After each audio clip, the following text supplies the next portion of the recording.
Adolf Hitler sends Joachim Peiper to the Bulge. By Josh Quackenbush. During the Battle of the Bulge, the largest battle America has ever fought, Hitler chose the 6th Panzer Army for the German juggernaut's most important role.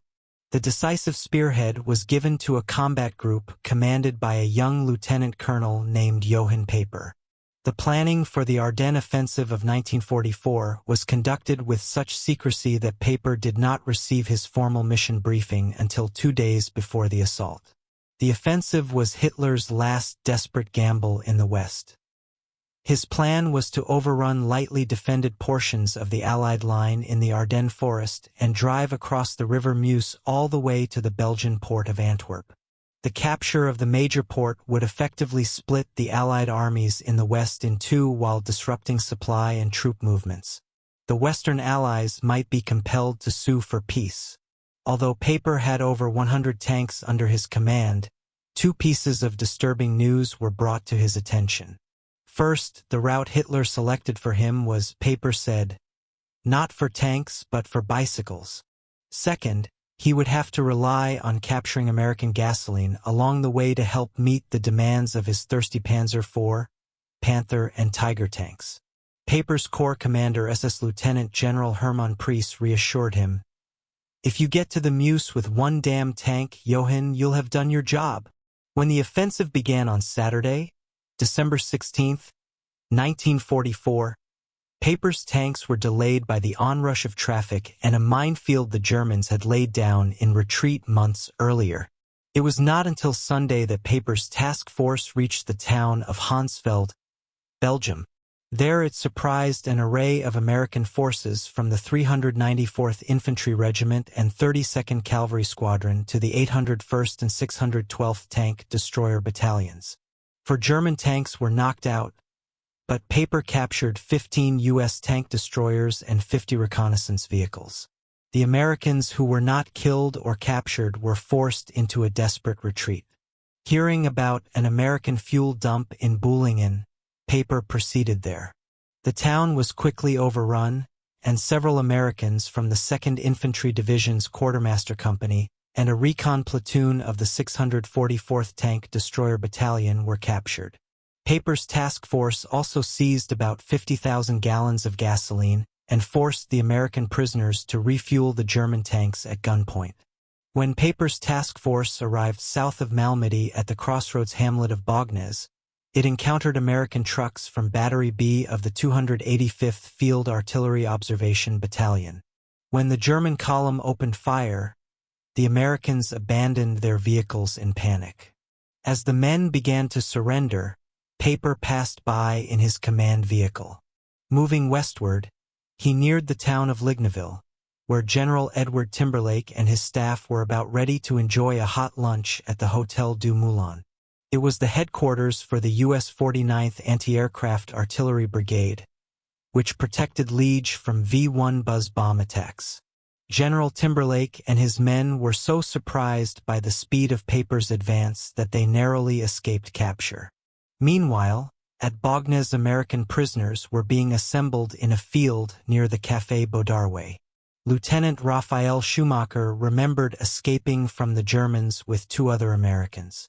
He heard either 2 pistol or rifle shots followed by machine gun fire. The 2 men attempting to escape with him were killed along with many other unarmed prisoners. The SS troopers, according to sworn statements from 21 American survivors, then stepped through the bodies lying in the snow, stopping to shoot those who showed any signs of life. At least 86 Americans were killed and 25 wounded in what became known as the Malmedy Massacre. SS Colonel Johann Peiper was a ruthlessly efficient officer who drove his armored Spearhead toward the River Meuse as rapidly as possible. After the war, Peiper said, I recognized that after the Battle of Normandy my unit was composed mainly of young, fanatical soldiers. A good deal of them had lost their parents, their sisters and brothers during the bombing. They had seen for themselves in Cologne thousands of mangled corpses after a terror raid had passed. Their hatred for the enemy was such, I swear it, I could not always keep it under control. By Sunday evening, Peiper was near Stavelot. He was confident of reaching the River Meuse the following day. General Courtney Hodges, commander of the U.S. First Army, had good reason to be concerned. Peiper's advancing task force was about 18 kilometers southwest of the Hotel Britannique in Spa, which served as his headquarters.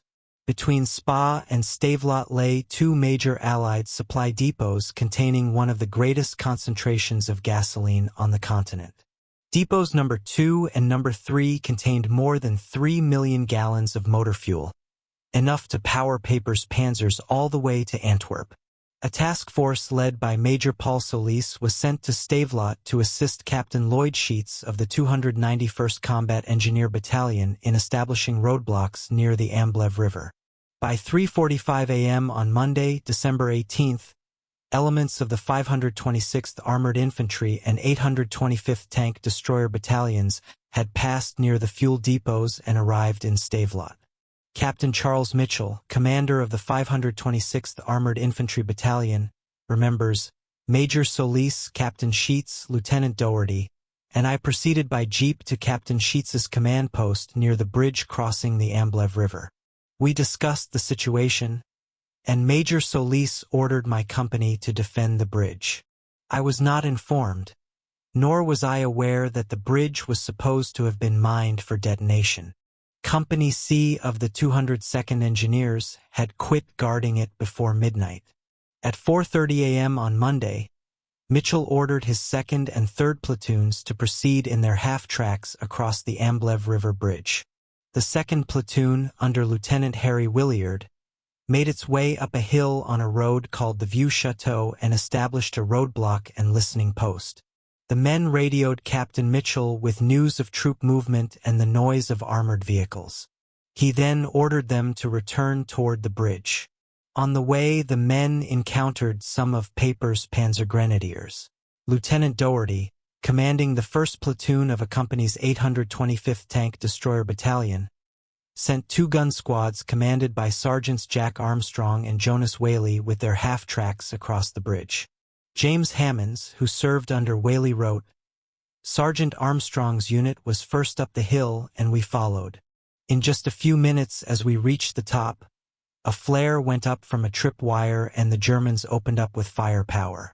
Our own troops back across the river began to shoot and we were caught in the crossfire.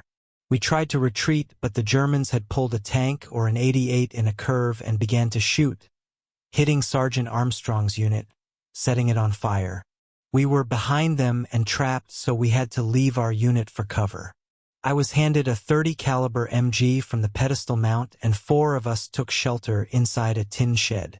Momentarily, the German infantry came in droves and we ran into a house and upstairs by a window. The only weapon we had was the machine gun and a carbine with the barrel filled with mud. Naturally, we had to hold our fire as we were outnumbered by the Germans. We watched as they used a burp gun to kill Sergeant Armstrong and part of his crew, trying to get out of the burning unit. Anthony Calvanese was shot in the left thigh while jumping from the half-track. Fellow squad member Bernard Gallagher was shot and fell on top of him. He was huge, remembered Calvanese. I had to struggle to get out. Calvanese dashed into the nearest building and propped his leg up on a chair to dress his wound. Outside he saw flames coming from his squad's half-track. Calvanese would never forget what he saw next. There was a German officer, he had a long trench coat on, he's got a gun. He's pointing it directly at me. The German fired his Luger, hitting Calvanese in the left ankle. In desperation, Calvanese looked for an escape. I tried to go out the side window, I couldn't. There was a machine gun nest there. I didn't have a hand grenade or nothing. There was nothing I could do. So I jumped out the back window into a courtyard. I tried to get into the building down below. There were these elderly people, they wouldn't let me in. They were telling me to get away from there. I could understand that. Calvanese was unable to put any weight on his left leg now and began to crawl for his life. And along came this fellow, Marcel Azaire. He told me to follow him, which I did. I crawled in back of him all the way to the dairy, where they were using it as a shelter for the civilians. The Belgians tended to his wounds, hiding him from the Germans. Enlisted men William Kenny, Jim Landgren, and Steve Howell from a company, 526th Armored Infantry Battalion, had crossed the Amblev River to set up a machine gun emplacement. We heard a lot of rifle fire and machine gun fire, remembers Kenny. So we realized real quick that we were in a bad spot. We were between our fellows and the Germans up behind us on the hill. The trio made their way to the bank of the Amblev River, where Landgren decided to go one direction, Kenny and Howell the other. To escape the German threat, they were going to have to cross the river.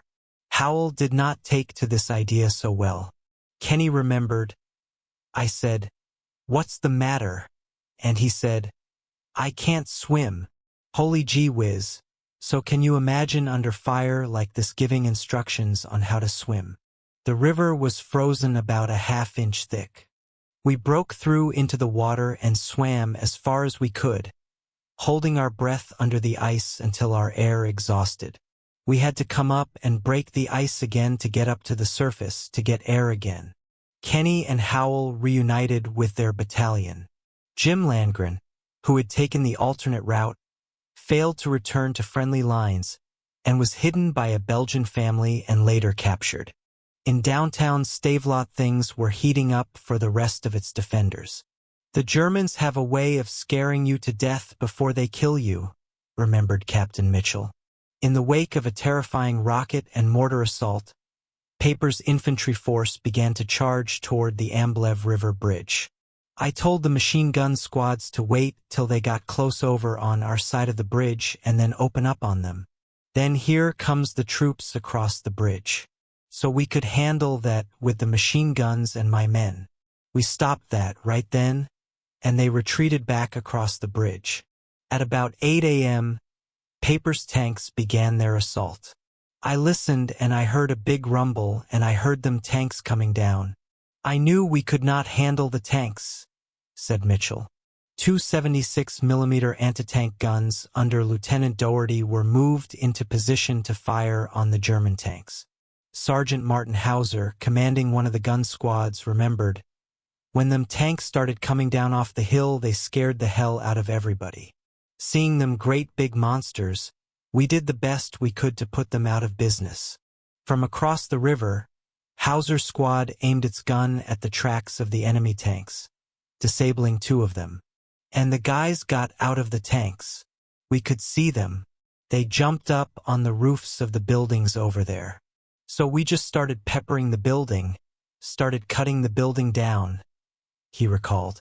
Lou Celentano, who commanded the other gun squad, remembered, "We decided to cut down more of the buildings because they seemed to be hiding behind them. We really tore those buildings down. The 50 caliber mounted on the half-track did a heck of a job, and we were shooting some 3-inch rounds into it and finally cleared it enough so that we started seeing the turrets. Eventually we got so that we had demolished the homes completely and we were able to see the tanks themselves, the entire tanks. So we concentrated on knocking out either the turret or the tracks. The tracks were the best first shot, and fortunately we had 2 great gunners. My gunner was Corporal Roy Abels and Hauser's was Corporal Paul Lenzo. We managed to stop the first and the last tanks almost immediately. The second tank was the one that started turning its turret toward us. And I don't know who hit the turret, but he was within a few feet of being able to hit one of us when the turret was stopped, and he actually fired. 1 shot went completely over our heads. If he had been able to lower his gun, he would have gotten me. I'm almost sure of that. When I say me, I'm talking about my crew. But he wasn't able to get off another shot, and that's when the turret opened up and a man started to climb out. Celentano continued. There was smoke coming out of it, out of the hatch. And by now that's when Ben Bodzener was on the half-track's 50 caliber gun, and unfortunately he froze. It was extremely cold and he had taken off his gloves. His fingers were on the trigger, but he couldn't move them. And I went up and hit him on the hands to try and wake him up, and 1 shot went flying. I say one shot because I don't remember whether there was anything following up on it. And it hit the man coming out of the tank. It hit him square in the center of his forehead. With a pair of binoculars, Celentano saw the German fall from the tank. The anti-tank gun crews continued to load and fire the 76mm shells. Celentano remembered. We were firing rapid fire and needed a constant supply of shells. The ammo truck was quite a distance from us, and the shells we used had to be carried for quite some distance, and it was here that a comic relief was added to the horrible scenario of the moment. Lives were being lost and buildings were falling to the ground. While I was giving firing directions to my crew and worrying about the tanks coming down the hill to battle us, yelling above the roar of our fire, out of the corner of my eye I saw a sight that could have been shot in a Keystone Cops comedy film. Our ammo was being delivered to us by Joel Torrey at 4 feet, 9 inches tall, and his closest friend from their first day in the 825th Tank Destroyer, Alex Oleskovich. Picture about a 6-foot box weighing at least 80 pounds being carried by a 6+ footer trying to come down to match a less than 5 footer's level. This was Hollywood comedy, but I didn't stop to laugh. I have no idea how many shells were fired, but I know there was an awful lot of brass laying on that ground afterwards. The shelling took its toll on the German column as witnessed by Karl Wertmann, who commanded a Flakpanzer self-propelled anti-aircraft vehicle in 10th Company's Panzer Regiment 1. It had cost us several panzers and wounded, but the bridge over the Amblev was open, he remembered. A Panther tank commanded by Eugene Zimmermann of the 1st SS Panzer Company had been selected by Peiper to lead the attack through Stavelot. In his briefing, he was told an American anti-tank gun would contest his advance. Noticing a tank approaching the bridge, I alerted Sergeant Smith of the anti-tank squad, recalled Mitchell. We watched as it slowly crossed the bridge, he said. Just as it left the bridge, my anti-tank gun fired, but unfortunately caused no damage. 3 more shots were fired at the German Panther with no effect before it overran the cruise position. Although the Panther had an excellent combination of speed, armor, and firepower, it was the Tiger that gained the reputation as the most feared tank on the battlefield during World War II. As the enemy armor rolled into Stavelot, a Tiger tank turned on the Avenue Ferdinand Nicolet, where Sergeant Martin Hauser's gun crew was positioned. At first I couldn't see him go across the bridge, but I could hear him coming, remembers Hauser. And the first thing I see when he came around the building was that big 88 sticking out there. Then they turned and faced us, and we were standing there. We were on one end of the street, and they were on the other end, and they start firing with their machine guns, and that's when we cut loose with a couple of rounds of our ammunition off our 3-inch gun, and we hit him up in the turret. Nearby, Lieutenant Doherty and his driver escaped from their jeep just before it was set ablaze by the Tiger's machine guns. Hauser remembers. I had my half-track right behind his jeep, and if they would have shot in there with an 88, they would have got both of them. The massive Tiger backed into a building, sending bricks crashing down upon it, and Hauser witnessed the enemy crew exiting the disabled tank. Hauser and Celentano were awarded the Bronze Star for knocking out or disabling 4 German tanks. As reported in the newspaper Stars and Stripes, Doherty's platoon sergeant, Westerlo, remarked, Hitler would be damned unhappy if he knew that the 2 guns which caused so much trouble were commanded by an Italian and a German, Celentano and Hauser. Peiper's column continued passing through Stavelot. My troops did their best as they fought street by street, recalled Mitchell. Some of the men from his 3rd platoon withdrew north on the Frankerchamps Road toward Fuel Depot No. 3, the smaller of the 2 depots in the region holding 1,115,000 gallons of 80-octane gasoline. Evacuation of the fuel had already begun. Fearing that German forces were going to seize the fuel, Belgian guards and men from the 3rd platoon of Mitchell's company set a section of the depot on fire. Peiper knew nothing of these depots, and as 124,000 gallons of fuel were going up in flames, his main column was advancing toward the crucial bridges of Trois-Ponts. where the Amblev meets the Somme River. As Peiper's task force lunged for the crossings at Trois Ponts, Company C, 51st Combat Engineer Battalion detonated charges on the key bridges, sending them crashing into the Amblev and Somme rivers below. With the favored route now denied, Peiper's main column detoured northwest to the town of La Glise and then southwest into the village of Chenuz. With clearing weather, Allied fighter bombers took to the skies, and as U.S. Republic P-47 Thunderbolts and British Hawker Typhoons struck the German task force, Peiper took cover in an old concrete bunker. The Germans returned fire with their 4-barreled Wirbelwind 20mm anti-aircraft guns that were mounted on Type 4 tank chassis. One P-47 was shot down and 8 others damaged. About 8 vehicles were hit during the air attack, but the major loss for Peiper was precious time. The Allied air attack delayed the German advance, providing time for a company, 291st Engineers, to prepare charges on the Neufmullen Bridge. As the lead Panther approached the bridge over the Lienne River, it was blown in their faces. With no other bridges in the vicinity capable of handling the weight of heavy German tanks, Peiper was forced back toward La Glise. His fuel was critically low, and a number of his tanks ran out of gas. Belgian observers reported 125 German vehicles, including 30 tanks, passing through the town of Rahir. Peiper spent the night resting in the Château Freudcourt just east of Stoumont. Throughout the night of December 18th, men from the 119th Infantry Regiment, 3rd Battalion settled into Stoumont. James Pendleton of Headquarters Company recalled, "We just parked our vehicles in the street, went in the buildings, and laid down. We had been on the road for 2 days and most of 2 nights. And along about 2 o'clock in the morning I was awakened by Lieutenant Goodman. He came up and nudged me with his foot, and he said, 'Jim, you hear that noise out there?' And I said, 'Yes, sir, I do. Why don't those so and so's lay down and go to sleep?' And he said, 'Those so and so's are German Royal Tigers.'" Lieutenant Walter J. Goodman ordered Pendleton and 2 machine gunners from my company to prepare a roadblock with anti-tank mines. Staff Sergeant Walter Coase, 1st Platoon, I Company, received orders from Captain George D. Rieckhoff. "There's somebody out there running around with a lot of tanks and I want you to find them." Coase and 4 others traveled by jeep to the area east of Stoumont.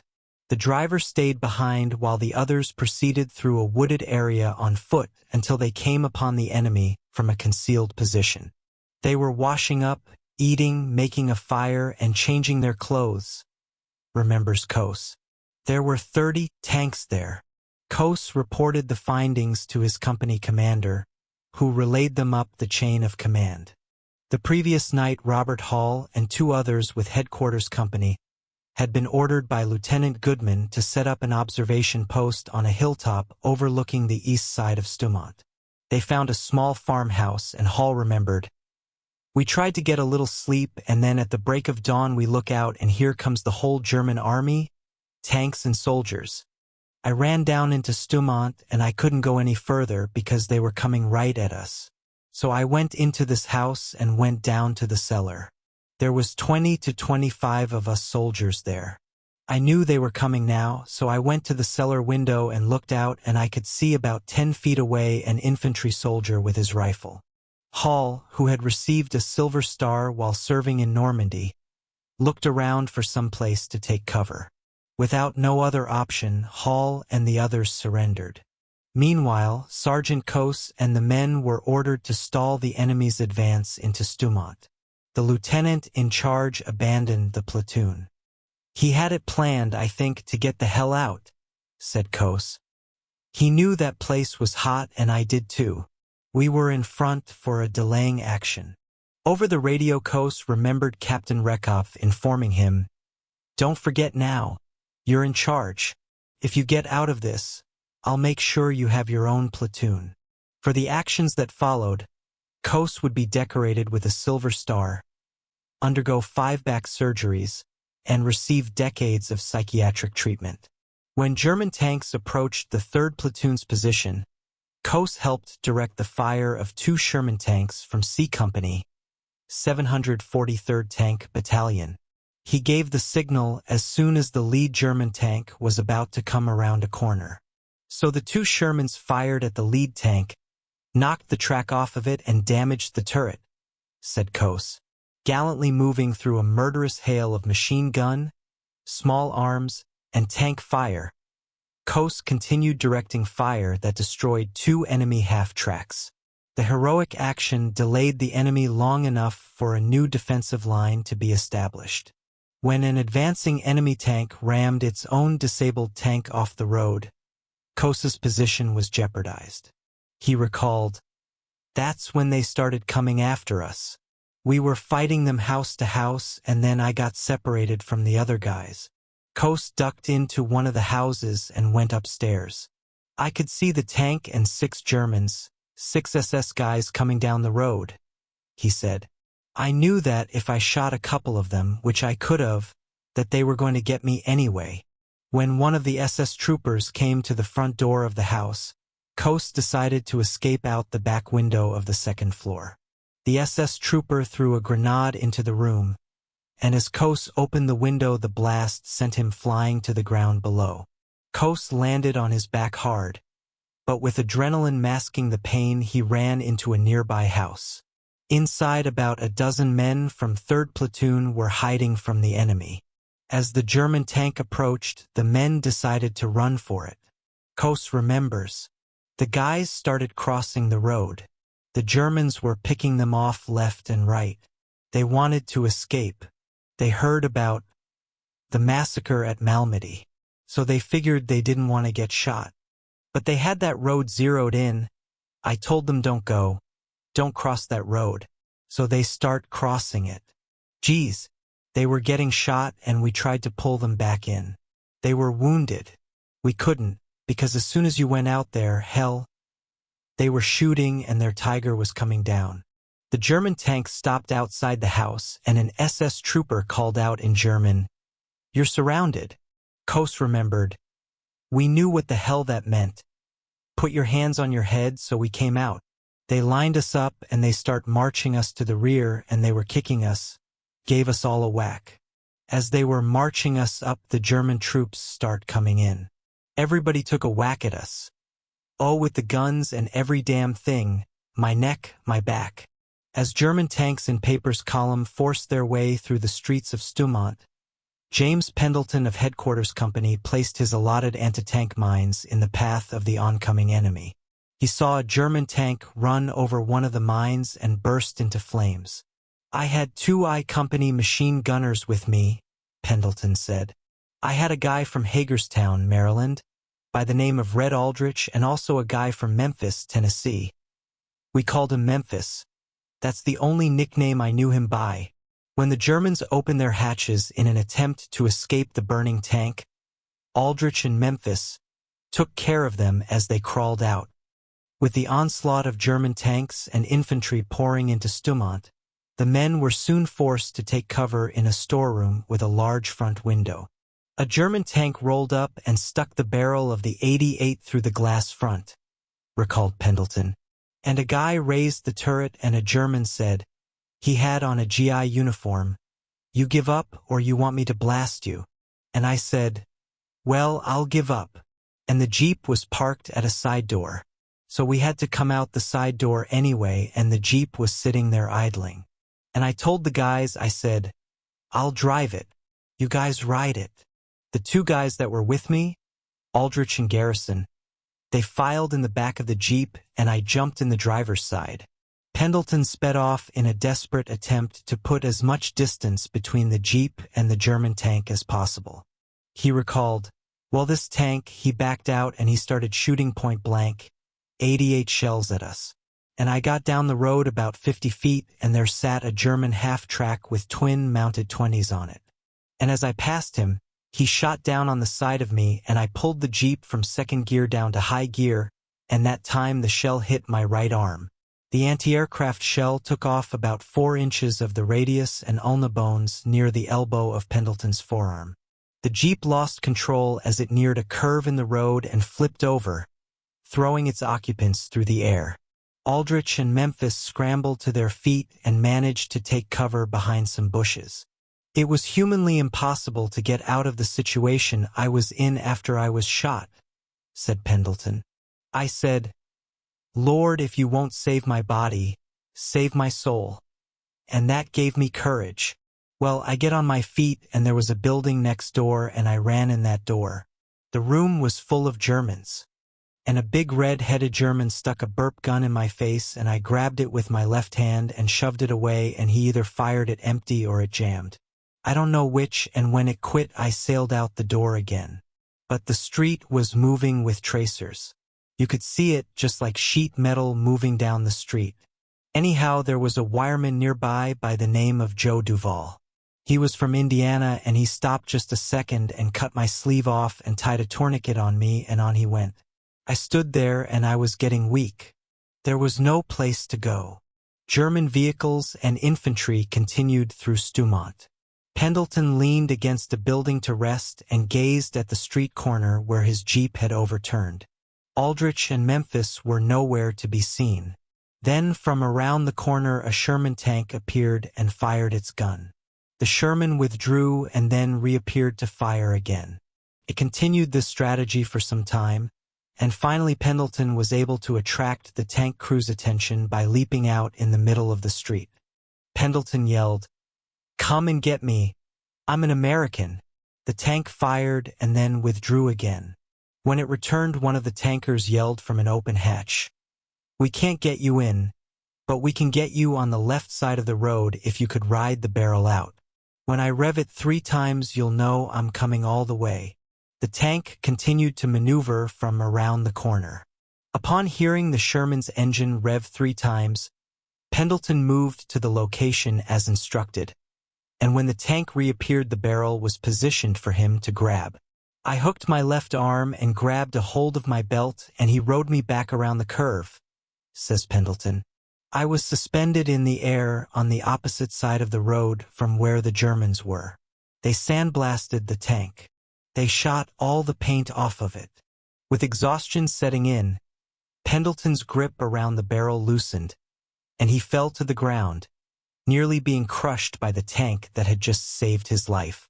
The 119th Infantry Regiment's 3rd Battalion suffered 267 casualties defending Stumont. Most of the 152 left behind to cover the battalion's withdrawal were captured. Peiper sent a small probing force west past the hamlet of Targnon until 3 of the leading Panthers were destroyed. By Tuesday, December 19th, his task force had advanced over 100 kilometers, farther than any other German unit.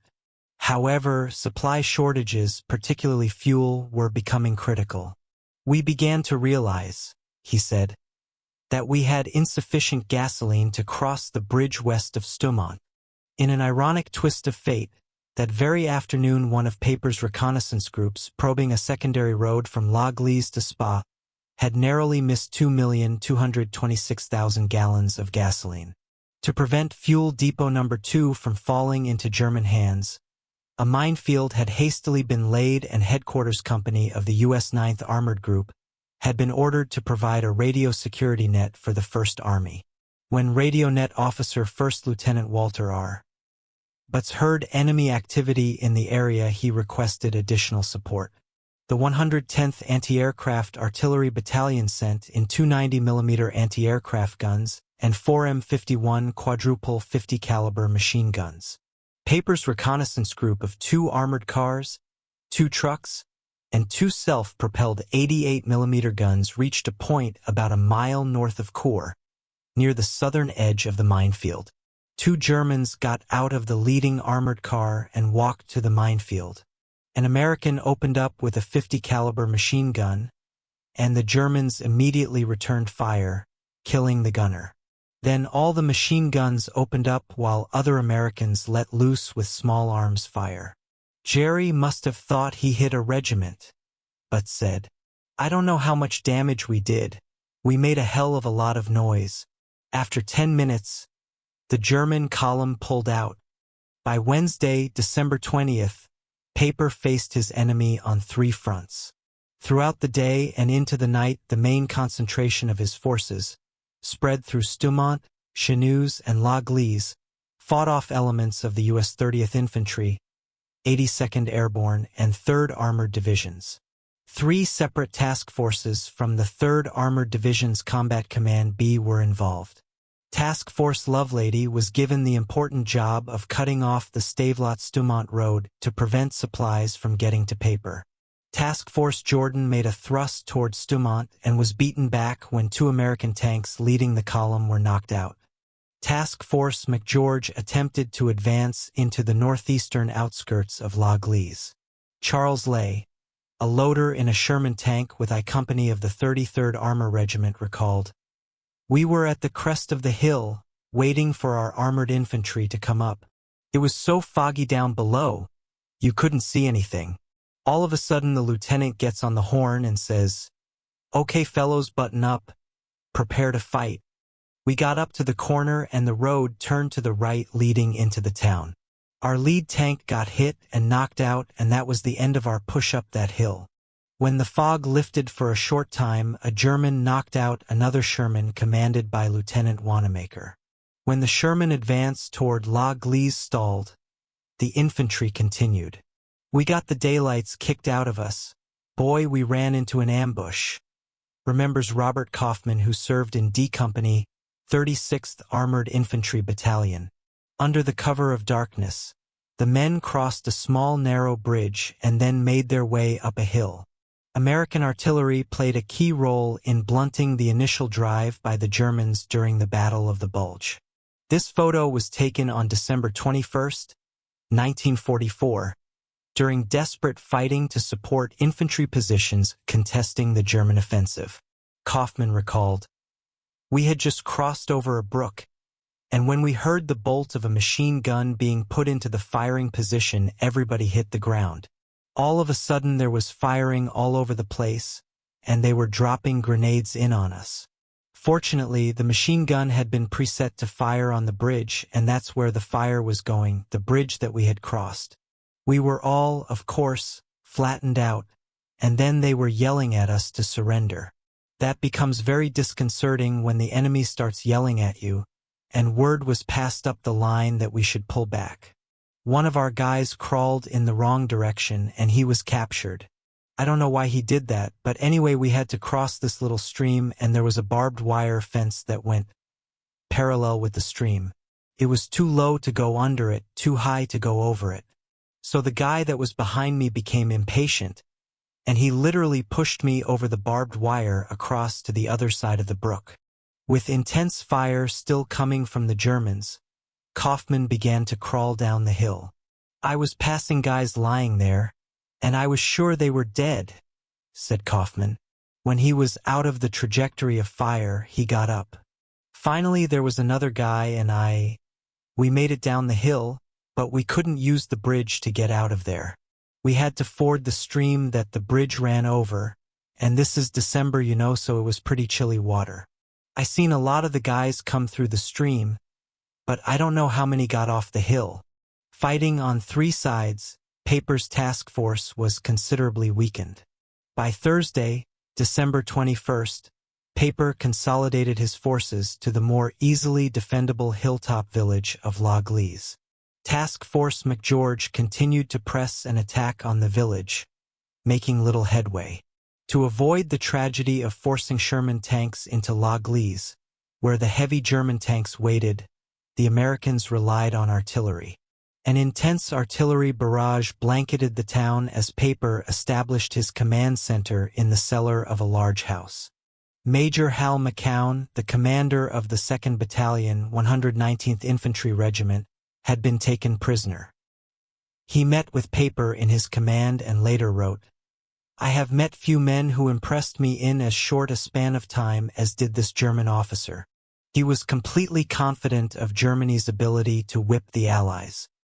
He spoke of SS Reichsfuhrer Heinrich Himmler's new reserve army at quite some length, saying that it contained so many new divisions, both armored and otherwise, that our G2S would wonder where they all came from. He did his best to find out from me of the success the V1 and V2 were having and told me that more secret weapons like those would be unloosed. The German Air Force, he said, would now come forth with many new types and which, although inferior in number to the Allies, would be superior in quality and would suffice their needs to cover their breakthrough in Belgium and Holland and later to the French coast. At 5 a.m. on Friday, December 22nd, following a 6-hour meeting with Peiper, Major McCown was taken to a cellar with 4 other American officers. He vividly remembered, "All that day American artillery pounded the town incessantly, even the guard detachment, consisting of 5 Germans, came down into our cellar with us, which was heavily overcrowding the tiny room. In the afternoon, a 105 shell made a direct hit on the wall of our cellar, throwing the German sitting beside me halfway across the room. A hole approximately 2.5 feet in diameter was knocked in the wall. Lieutenant Henley and Lieutenant Humans of my regiment helped pull the German out from under the rubble and got him on the floor of the undamaged part of the cellar. Within a few minutes another shell landed a few feet outside the hole in the cellar wall, and shrapnel and stone flew through the room. Lieutenant Henley was killed instantly, and 3 Germans were wounded. One of the Germans died within about 30 minutes. We administered first aid as well as we could. For several hours then the shelling continued without appreciable let-up, and the dead and wounded together with those who were unhurt were cramped close together in the unharmed half of the small cellar. Late in the afternoon, parties of American enlisted men came to the cellar and removed the dead and wounded. The litter-bearers told me that German casualties had been heavy throughout the town. The Germans engineered the most powerful tanks of World War II, but without the fuel to run them they were useless. Between 2 and 3 a.m. on Sunday, December 24th, Peiper and about 800 of his unwounded men walked out of La Glise. Most of the vehicles they left behind were out of fuel. On Christmas Day, elements of the 740th Tank Battalion recovered an unwrapped gift, a Tiger II left behind by the 3rd Company of Peiper's 501st SS Heavy Tank Battalion. It was shipped to the United States and examined at Maryland's Aberdeen Proving Grounds. The tank was later displayed at the Patton Museum in Fort Knox, Kentucky, and now rests in a warehouse at Fort Benning, Georgia. Author Josh Quackenbush is a writer and educator residing in Cary, North Carolina. He conducted extensive research, including more than 140 interviews with veterans, to produce this story.